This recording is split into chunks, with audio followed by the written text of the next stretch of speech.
Good morning, everyone, and welcome to my garden. I am Food by Faith Garden to Table, and this is Vlogmas Day 3. We are just going around taking a look at everything this morning. Guys, this is the look of a fall and winter garden.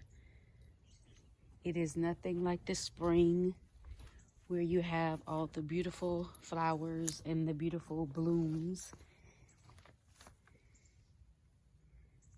This is hardcore gardening, where you can still come out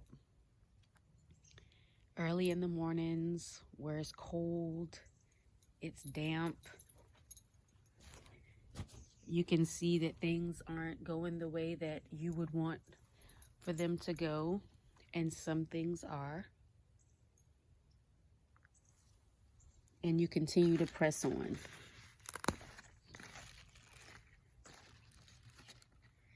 Remember that winter gardening is not